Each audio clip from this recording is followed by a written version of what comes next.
Correct గా చెప్పాలని అంటే ఒక రేంజ్ లా ఆడుకున్నారు మన అమిత్ షా గారు, జయశంకర్ గారు, నిషికాంత్ దుబే. ఫ్యాక్ట్ ఏంటంటే నాకు కాంగ్రెస్ వాళ్ళని చూస్తే మస్తు నవ్వొస్తుంది.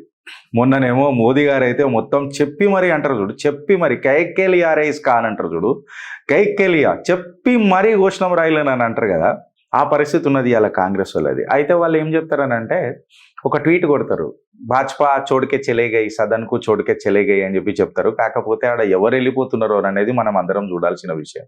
అయితే నిన్న కొన్ని కీలకమైన అంశాలు పార్లమెంట్లో డిస్కషన్ జరిగినాయి ఫ్రెండ్స్. ఫస్ట్ దానిలో ఏందనంటే నాకు చాలా నచ్చింది ఏందనంటే, హిందూ కభీ ఆతంక్ నై హో సక్తా, హిందూ ఎప్పుడు తీవ్రవాది కాలేడు అని చెప్పి నిన్న అమిత్ షా గారు మాట్లాడినరు చూడు. అబ్బా, ఇది కదా ఇప్పటిదాకా నేను ఓటేసింది దీనికోసం కదా, ఇది కదా నేను వినాల్సింది, ఎంత ఆహ్లాదకరంగా ఉంది అని చెప్పి అనిపించింది. ఎందుకంటే అది ఫ్యాక్ట్. అది హిందూ ఎప్పుడైనా తీవ్రవాది అవుతాడా ఫ్రెండ్స్? మీ కామెంట్ రూపంలో చెప్పురే నాకు.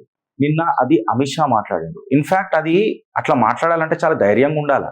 ఇప్పుడు కొన్ని అన్న మాటలు ఎట్లుంటాయనంటే మనకు ఆబ్వియస్ గా పొలిటికల్ మైలేజ్ కొన్ని ఖచ్చితంగా ఇస్తాయి.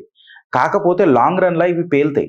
అయినా ధైర్యం చేసి కొన్ని పార్టీలు మాట్లాడుతున్నాయనంటే ఎస్, భారతీయ జనతా పార్టీకి మనం ప్రతి హిందువులం అందరం ఓటేసినాము. ఇన్ఫాక్ట్ చెప్పాలని అంటే దానికోసమే ఓటేసినాం, హిందూ మనోభావాలకే మనం ఓటేసినాం. అది అలా సాక్షాత్కారం అయిందని చెప్పి నాకు అనిపిస్తుంది.